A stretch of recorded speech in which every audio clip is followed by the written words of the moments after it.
Hello students, my name is Vaibhav. In this video हम बात करेंगे about the most important topic, जहां से हर साल चाहे हम गवर्नमेंट एग्जाम की प्रिपरेशन कर रहे हो, चाहे हम आगे पढ़ने के लिए कैट का एग्जाम राइट करने वाले हो, होटल मैनेजमेंट का या लॉ का एग्जाम, कोई भी एग्जाम है, एंट्रेंस एग्जाम हो गया, गवर्नमेंट एग्जाम हो गया, इस टॉपिक से which is profit loss and discount, हर साल हर एग्जाम के अंदर हमारे पास क्वेश्चन मिलते हैं एक से ज्यादा। तो मतलब इस टॉपिक की इतनी इंपॉर्टेंस है कि हर साल एग्जाम में आना ही आना है। इस वीडियो के एंड में आते आते आप ये चीज सीख जाएंगे कि कैसे बिना कहीं से कोचिंग लिए सिर्फ 5 से 10 सेकंड में हमारे पास कोई भी क्वेश्चन हो उसे आप कैसे बहुत इजीली सॉल्व कर सकते हैं। तो चलिए अब हम स्टार्ट करते हैं हमारा topic profit loss and discount. In this topic पहले हम बात करेंगे about the basic concepts, then the basic word problems, जहां से इस टॉपिक के हम बेस को अपना बिल्कुल स्ट्रॉन्ग कर सकते हैं। Then will talk about profit calculated on selling price, then CP of articles is same, selling price of articles is same, quantity based problems, condition based problems, dishonest dealer, the most important one part, discount, and then in the end the most important thing we'll talk about the previous year questions in various exams। तो चलिए पहले हम समझते हैं इस topic का basic. इस basic को सीखने के बाद आई गारंटी आपको किसी भी फॉर्मूले की जरूरत ही नहीं पड़ने वाली पूरे टॉपिक के अंदर। तो क्या है ये बेसिक? सपोज आपने एक बैग परचेज किया जिसकी कीमत थी 40 रुपए, मतलब 40 रुपए में आपने एक बैग को खरीदा। आपने सोचा क्यों ना इसका प्राइस कर दें 60 रुपए, और जब कस्टमर लेने आया उसने कहा सर 60 रुपए तो बहुत ज्यादा है, मैं इसको 50 में खरीद सकता हूं। आपने कहा ठीक है, आप इसको 50 रुपए में खरीद लें। तो मतलब यहां पे जब हमने सामान लिया, हमने सामान को खरीदा, हमारे पास कीमत कितनी थी? 40 रुपए, जिसे हम एग्जाम की लैंग्वेज में बोलते हैं कॉस्ट प्राइस, सीपी। तो ये कॉस्ट प्राइस क्या होता है? जिस प्राइस पे हम किसी आर्टिकल को परचेज कर रहे हैं या हम किसी सामान को खरीद रहे हैं।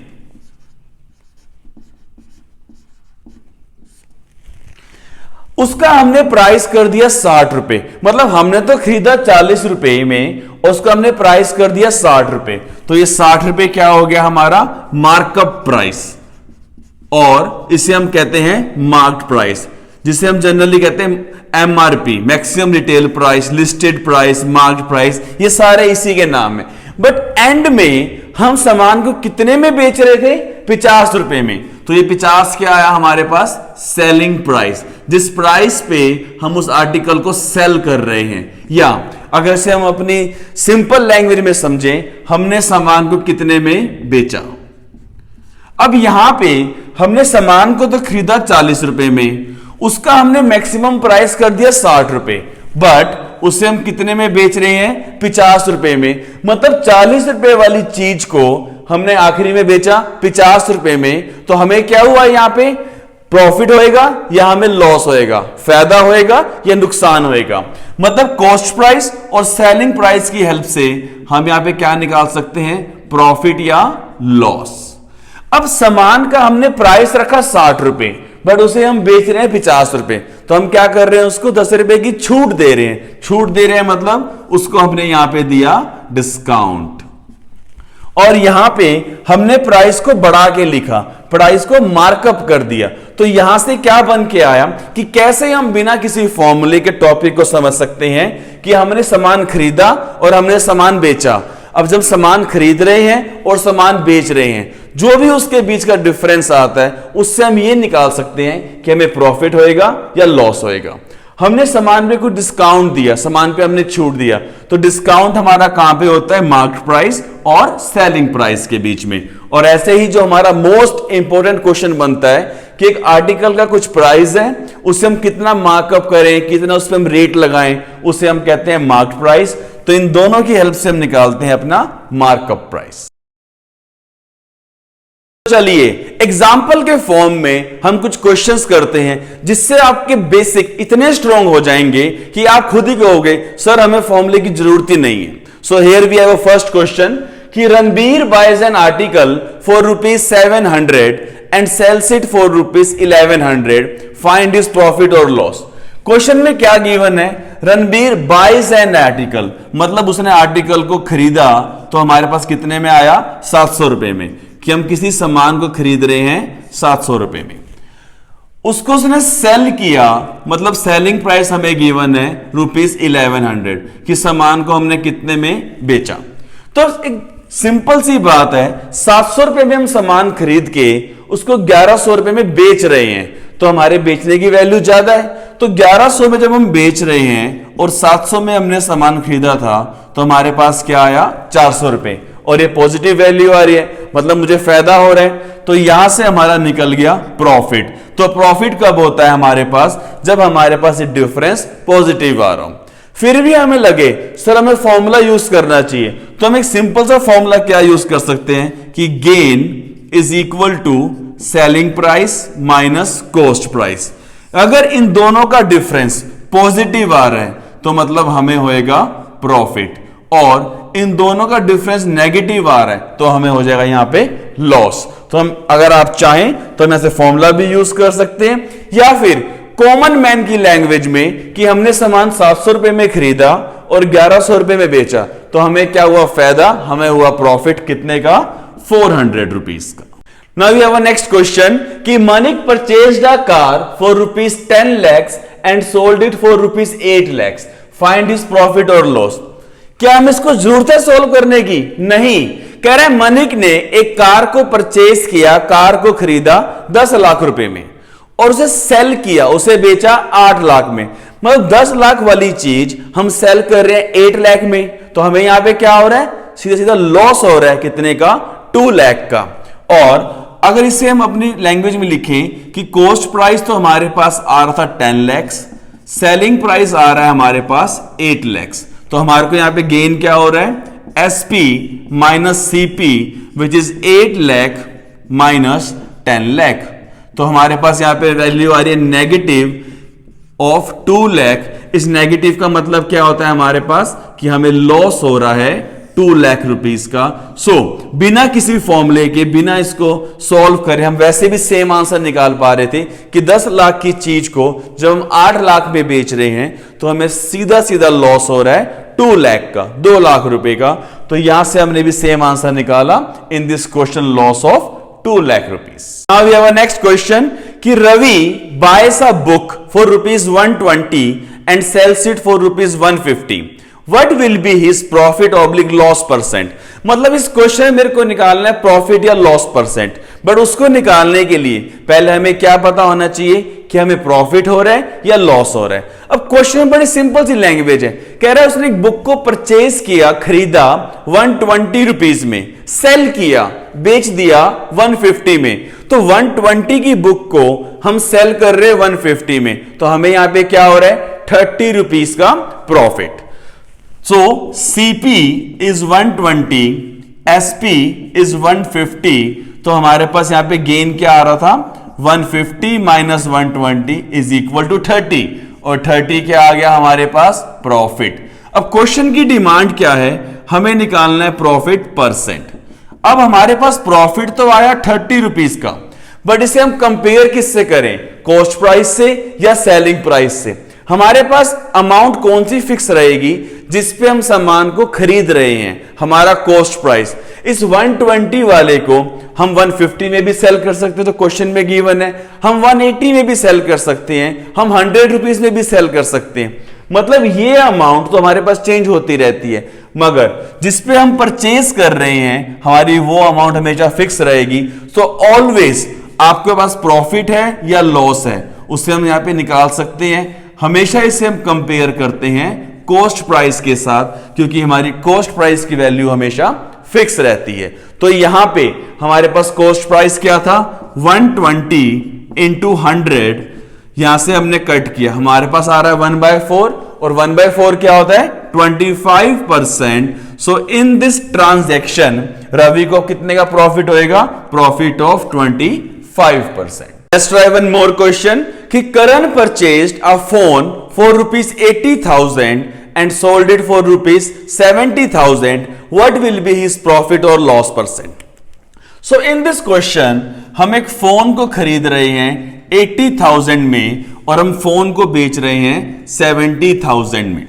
तो हमारे पास 80,000 वाले फोन को हम सेल कर रहे हैं, हम बेच रहे हैं 70,000 में।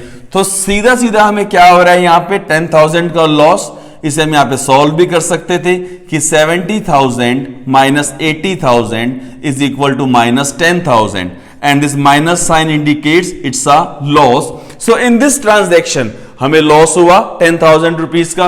अब हमें क्वेश्चन में क्या फाइंड करना है? Loss percentage. इस पूरी ट्रांजैक्शन में हमें लॉस हुआ 10,000 रुपीज का। ये लॉस कब हो रहा है? जब हमने आर्टिकल को बेचा 70,000 में। किस फोन को? जिसको हमने परचेज किया था, हमने खरीदा था 80,000 में। तो मतलब 80,000 वाले फोन को हम सेल कर रहे थे 10,000 के लॉस पे। तो हमारे पास लॉस परसेंट क्या आ जाएगा यहां पे? 10,000 अपॉन 80,000 इंटू 100। हमारे पास बच गया 1/8 और 1/8 क्या होता है परसेंटेज की फॉर्म में? 12.5%। सो यहां पे हमारे पास आंसर आ गया लॉस ऑफ 12.5%। नाउ अब हम एक और ऐसा कॉन्सेप्ट करने वाले हैं जिसे हम फॉर्मूले से भी कर सकते हैं, कुछ भी वैल्यू एज्यूम करके भी कर सकते हैं, या हम करते हैं यूजिंग द रेशियो कि कैसे हम उस क्वेश्चंस को निकालें सिर्फ 5 सेकंड में। फॉर एग्जाम्पल हमारे पास एक टॉय है जिसका कॉस्ट प्राइस है 40 रुपीज, सेलिंग प्राइस है हमारे पास 50 रुपीज। तो यहां से हम सीधा कह सकते हैं हमें प्रॉफिट हो रहा था 10 रुपीज का, और यहां पे प्रॉफिट परसेंट क्या आ जाएगा? 10/40 इंटू 100 विच इज 25%। अब क्वेश्चन में क्या है? हमारे पास ये एसपी हमें निकालना है। हमारे पास सेलिंग प्राइस गिवन है और हमारे पास गिवन है प्रॉफिट परसेंट। तो कैसे इन क्वेश्चंस को हम अप्रोच करें? फर्स्ट मेथड, सीधा हम यहां पे फॉर्मूला यूज कर सकते हैं। अब हमारे पास फॉर्मूला क्या आ रहा है यहां पे कि CP is equal to SP into 100 upon 100 plus minus gain percent. Selling price हमें गिवन है, प्लस माइनस अगर हमारे पास प्रॉफिट हो रहा है तो उसे हम ऐड करेंगे और हमें लॉस हो रहा है तो हम माइनस करेंगे। इस एग्जांपल में हमने लिया प्रॉफिट ऑफ 25%। तो यहां से सीपी क्या आ जाएगा? एसपी गिवन था 50 इंटू 100। इस क्वेश्चन में गिवन है प्रॉफिट ऑफ 25%। तो यहां पे आ गया 100 प्लस 25, ये बन गया 50 इंटू 100 अपॉन 125। 25 से कट किया, यहां पे 5 आया, यहां पे 2 आया, 5 से कट किया 20 आया। तो हमारे पास कॉस्ट प्राइस आ गया 2 into 20 rupees 40। So we are getting a same answer rupees 40। Second thing कि हम कोई भी वैल्यू को एज्यूम कर सकते हैं। अभी स्टार्टिंग में हमने क्या सीखा? हमें प्रॉफिट हो या लॉस हो किस चीज के ऊपर होता है? हमेशा कॉस्ट प्राइस के ऊपर, कि कितने में हम सामान को खरीद रहे हैं। तो क्यों ना हम यहां पे कॉस्ट प्राइस को ही एज्यूम कर लेते हैं रुपीज 100x। हम यहां x भी ले सकते हैं, हम कोई भी वैल्यू ले सकते हैं, क्योंकि हमारे पास परसेंटेज बेस्ड क्वेश्चन होता है। तो हमने सीपी मान लिया 100x। अब यहां पे प्रॉफिट गिवन था हमारे को 25%। तो प्रॉफिट कितना हो जाएगा x की टर्म्स में? 25% ऑफ 100x। तो सीधा हमने लिख दिया प्रॉफिट हुआ 25x का। अब 100x की चीज पे हम प्रॉफिट कमा रहे हैं 25x। तो क्या हम कह सकते हैं कि हमारे पास सेलिंग प्राइस हो जाएगा 125x।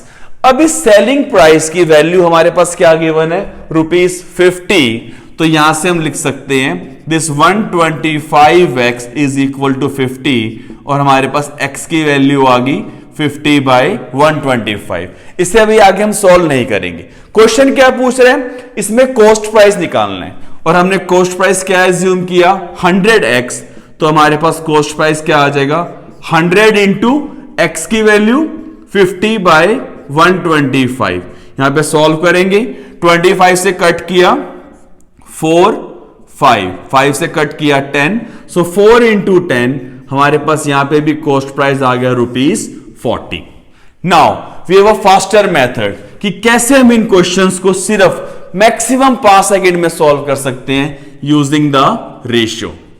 इस क्वेश्चन में एग्जाम्पल में हमारे पास प्रॉफिट कितना है 25%, तो इसको हम कन्वर्ट कर लेंगे फ्रैक्शन की फॉर्म में, एंड दिस 25% इज 1/4, और हमारे पास यहां पे प्रॉफिट है, प्रॉफिट मतलब प्लस, तो ये वैल्यू आ गई प्लस 1/4।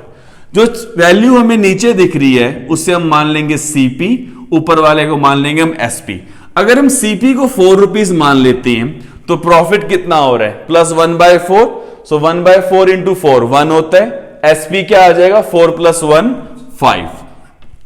अगर यहां पे साइन होगा माइनस का तो हम इन दोनों को माइनस कर लेंगे और हमारे पास निकल जाएगा सेलिंग प्राइस।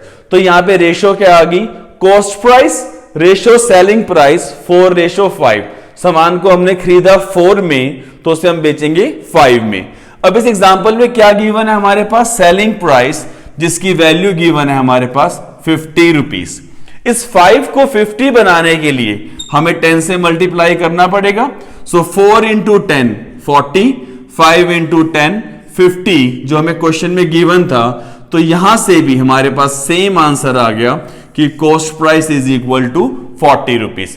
अब आपके पास ये तीनों मेथड हैं, जिससे भी आपको लगे कि ये चीज आपके लिए इजी है, हम उसकी हेल्प से ही क्वेश्चन को एग्जाम में सॉल्व कर सकते हैं अपना टाइम बचाने के लिए। अब एक कंप्लीटली आपकी चॉइस है, आपको फॉर्मूला यूज करना है, आपको कोई भी वैल्यू एज्यूम करनी है, या आपको रेशियो यूज करना है, क्योंकि तीनों में ही हमारा एंड में सेम आंसर आता है। लेट्स ट्राई अ क्वेश्चन कि find the cost price of an article which is sold for ₹1100 at a profit of 10%।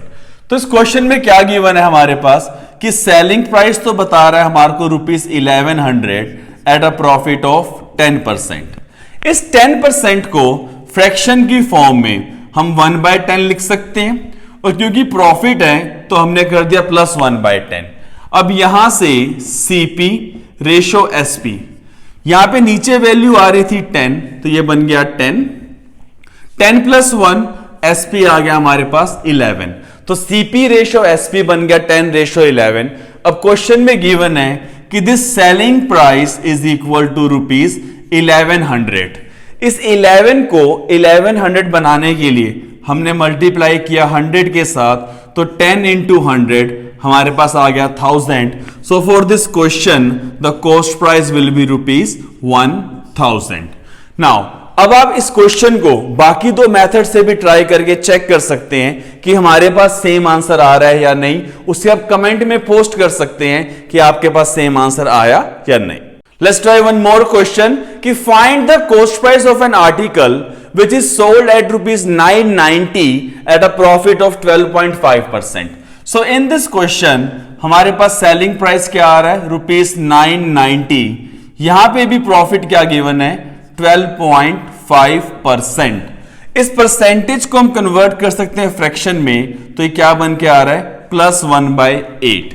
अब हमारे पास सीपी रेशो एसपी, नीचे वैल्यू आ रही थी 8 तो हमें लिख दिया 8 + 1 एसपी आ गया 9। अब क्वेश्चन में गिवन है this selling price is equal to 990। To make it 990, इसको हम जब डिवाइड किया 9 से हमारे पास आ रहा है 110।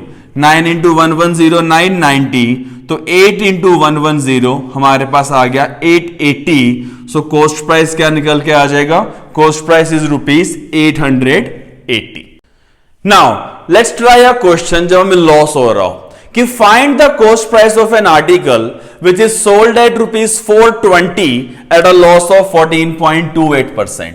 सो इन दिस क्वेश्चन हमारे पास सेलिंग प्राइस तो आ रहा है ₹420 और हमें लॉस गिवन है 14.28%। जब इसे हम कन्वर्ट कर रहे हैं फ्रैक्शन के अंदर 14.28 होता है 1/7। क्योंकि इस क्वेश्चन में लॉस है तो हमने पुट कर दिया -1/7। So now CP ratio SP, नीचे वैल्यू आ रही थी 7 तो हमारे पास सीपी आ गया 7। 7 - 1 विच इज 6, तो सेलिंग प्राइस आ जाएगा 6। कि 7 रुपीज के आर्टिकल को जब हम सेल करेंगे 6 रुपीज में, 7 रुपए के सामान को जब बेचेंगे 6 रुपए में, तो हमें लॉस होएगा 14.28%। इन this question this selling price is given ₹420। तो 6 को 420 बनाने के लिए हमें मल्टीप्लाई करना पड़ेगा 70 के साथ। सो 7 इंटू 70 हमारे पास वैल्यू आ गई 490। So in this question the cost price will be ₹490। So in this way हमारे पास कैसा भी क्वेश्चन आए इन लेस देन 5 सेकेंड्स उसे हम बहुत इजिली सॉल्व कर सकते हैं। Now we have a question कि Amit buys the motorcycle for ₹22,000 and spend ₹3,000 on its repairing. What will be his profit percent if he sells the motorcycle for ₹30,000? तो इस question में हमने मोटरसाइकिल कितने में खरीदी? 22,000 में। उस पर हमने ही खर्चा किया रिपेयरिंग का 3,000, तो टोटली हमें कितने की पड़ जाएगी? ₹25,000। सो अमित के लिए अब कॉस्ट प्राइस क्या बन गया? ₹25,000। उसे वो सेल कर रहा है ₹30,000 में, मतलब 25,000 की चीज को हम बेच रहे हैं 30,000 में। तो हमें यहां पे क्या हो रहा है? Profit which is of 5,000। और जब हम यहां पे सॉल्व कर रहे हैं 30,000 माइनस 25,000 हमारे पास वैल्यू आई 5,000 और ये वैल्यू पॉजिटिव आ रही थी तो हमारे पास आ गया प्रॉफिट। अब क्वेश्चन की डिमांड है हमें निकालना है प्रॉफिट परसेंट। हमें प्रॉफिट तो हुआ 5,000 का और हमारे पास एक्चुअल कॉस्ट प्राइस टोटल क्या बन के आ रहा है? ₹25,000 इंटू 100। जीरोस कैंसल, कट किया 1/5 एंड व्हाट इज 1/5? तो वैल्यू निकल गई कि profit percent is 20% on selling this motorcycle. Now we have a next question, the important one, कि if Sumit sells an article for ₹680, then the loss incurred will be equal to the profit incurred when the same article is sold for ₹920. So at what price the article should be sold to get 5% profit? तो यहां पे इस question में हमारे पास this loss incurred is equal to profit. The value is equal. अब loss कब होएगा? जब हमने सामान ज्यादा में खरीदा और कम में बेचा। That means cost price minus selling price. और ये प्रॉफिट कब होता है? जब हम सामान को ज्यादा में बेच रहे होते कम में खरीद के। लॉस वाले केस में हमारे पास सेलिंग प्राइस गिवन था 680 एंड प्रॉफिट वाले केस में सेलिंग प्राइस गिवन है 920 और दोनों ही इक्वल हैं। तो यहां से हम क्या निकाल सकते हैं? Cost price, that 2 times of the cost price is equal to 920 plus 680. So this cost price is equal to 920 plus 680 is equal to 1600 divide by 2. यहां से हमारे पास कॉस्ट प्राइस निकल के आ गया ₹800। अब इसको हम डायरेक्टली कैसे कर सकते हैं? कभी भी हमारे पास ये क्वेश्चन आता है, the most important trick here is सीधा लिखो selling price is equal cost price is equal to हमारे पास जो भी दो सेलिंग प्राइस गिवन है SP1 plus selling price 2 divide by 2। एक सेलिंग प्राइस क्या गिवन था? 680, दूसरा गिवन है 920 डिवाइड बाय 2। मतलब यहां पे डायरेक्टली सेम यही चीज बन के आ रही है। So 1600 divide by 2, this cost price is equal to ₹800। अब क्वेश्चन की डिमांड क्या है? At what profit percent it should be sold to get 5% profit. अब हमारे पास कॉस्ट प्राइस है, हमें प्रॉफिट चाहिए 5%, तो इसका हम 5% सॉल्व कर सकते हैं। That 5% of 800 is equal to ₹40। So our new selling price will be cost price plus profit, answer will be ₹840. So at this price 840 it must be sold to get a profit of 5%. Now we have a next type when profit is calculated on selling price. अभी हमने basic में क्या सीखा था कि actually में हमें profit हो या लॉस हो वो हमेशा कॉस्ट प्राइस के ऊपर होता है। बट कभी कभी एग्जाम में कुछ क्वेश्चंस आ जाते हैं व्हेन दे से प्रॉफिट या लॉस हमें सेलिंग प्राइस के ऊपर हो रहा है and we need to find actual profit या loss percent. So now let's have a question here कि Mohit calculated his profit as 20% on selling price, find his actual profit percent. So in this particular question हमारे पास profit क्या आ रहा है? 20% of selling price और हमें निकालना है एक्चुअल प्रॉफिट परसेंट। अब हमारे पास पूरे क्वेश्चन में कोई भी वैल्यू नहीं है, तो जो हमारा मन करेगा हम उसकी वैल्यू सेलिंग प्राइस के लिए एज्यूम कर सकते हैं। हम यहां पे कॉस्ट प्राइस क्यों नहीं ले रहे, क्योंकि profit is given 20% of selling price.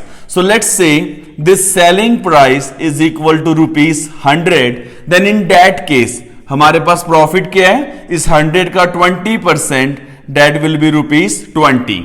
अब हमारे पास सेलिंग प्राइस है, हमारे पास प्रॉफिट है, तो हमारे पास कॉस्ट प्राइस क्या आ जाएगा कि मैं 100 रुपए में सामान बेच के 20 रुपए कमा रहा हूं, तो हमारे पास कॉस्ट प्राइस आ गया ₹80। अब प्रॉफिट भी है, कॉस्ट प्राइस भी है, and we know that this profit percent is on always cost price. So we have 20 rupees profit out of 80 rupees into 100. So we have 1/4. So 1/4 into 100.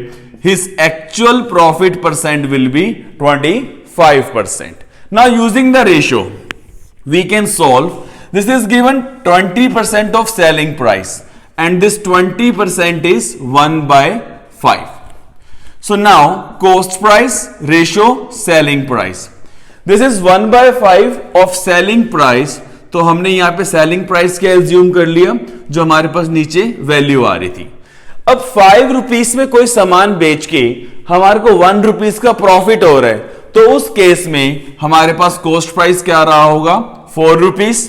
तो हमें profit तो हुआ 1 रुपीस का, cost price आ रहा है 4, सो 1/4 into 100, still our answer will be same, that profit is equal to 25%. Now we have a next question कि Ravi calculated his loss as 14.28% on selling price. Find his actual loss percent. So in this question we are having a loss of 14.28% on selling price. सो यहां पे जो value आ रही decimals के अंदर है, simple value तो नहीं है। अगर हम यहां पे 100 लेते टाइम वेस्ट होता है, but we know this 14.28% is equal to 1/7। तो मुझे 1/7 का लॉस हो रहा है ऑन सेलिंग प्राइस। सो यहां पे हम सेलिंग प्राइस क्या एज्यूम कर लेंगे, 7 rupees.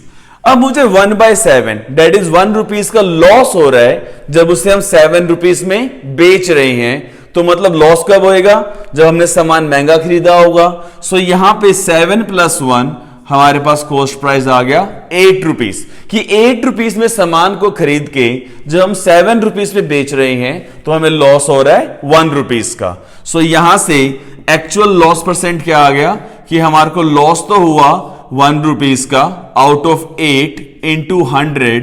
So this loss is equal to 12.5%. So in this way, now we can do this kind of question only in 5 seconds. So for this question, Ravi's actual loss will be 12.5%. Now we have a question whose language seems to be very difficult, but the question is very easy. कि Karan calculated his profit as 25% of the selling price. So Karan के case में profit कितना आ रहा है हमारे पास 25%, but on the base of selling price, while Nitin calculated his profit as 25% on cost price. So Karan ने जो मिस्टेक करी, जो प्रॉफिट फाइंड करा वो निकाला सेलिंग प्राइस पे जो आया 25%, बट नितिन के केस में एक्चुअल था 25%. Now the question is find the cost price for the Karan if the difference between their profits is ₹40 if the article is sold at the same price. So यहां से this profit is 25%, हमने कहा 1/4 of selling price. So CP ratio SP, हम यहां पे SP को मान लेंगे 4 रुपीस. अब किसी आर्टिकल को हम 4 रुपए में बेच के 1 रुपीस का प्रॉफिट अर्न कर रहे हैं, वो कब आएगा, जब हमारे पास कॉस्ट प्राइस आ जाएगा 3 रुपीस. नितिन के केस में this is 1/4 on cost price. So यहां से रेशियो क्या आ रहा है, डेट सीपी इज 4, 1 रुपीस का profit, 4 + 1 5. Now the question says the difference between their profits is ₹40 when the article is sold at the same price.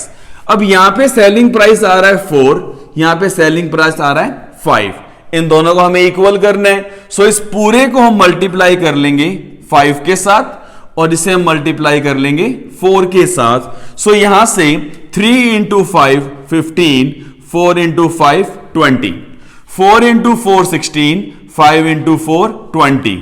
Question की demand थी कि when the article is sold at the same price. अब यहां भी 20 rupees selling price, यहां भी 20 rupees selling price, but in case of Karan हमारे पास प्रॉफिट क्या आया 15:20 को लेके 5, और यहां पे प्रॉफिट क्या आ रहा है नितिन वाले केस में 4 रुपीज, 20 माइनस 16 4। तो question says the difference between their profits is ₹40। तो इसे हम प्रॉफिट मान लेंगे 5x, इसे हमने मान लिया 4x। So now difference is 40, so we can write 5x minus 4x is equal to 40। तो हमारे पास x की वैल्यू आ रही है 40। और the question demands find the cost price for the Karan. So Karan वाले केस में हमारे पास कॉस्ट प्राइस क्या आ रहा है 15x। So cost price for Karan is equal to 15x and this x is equal to 40. So we have the cost price 15 into 40 which is equal to rupees 600. So for this question the cost price for the Karan will be rupees 600. So now I hope the basics of profit and loss आप सबको clear हो गए होंगे। And in word problems को practice करने के बाद आप कहीं से भी क्वेश्चन प्रैक्टिस कर रहे हैं, आपको कहीं पे भी कोई डाउट नहीं आएगा। और हम लोग भी इस पार्ट के क्वेश्चंस पोस्ट कर देंगे in our Telegram channel whose link is given in the description. In the next part, we'll talk about when the CP or SP of articles is same and further topics हम discuss करेंगे। So keep learning and studying. Guidance मेरी, मेहनत आपकी।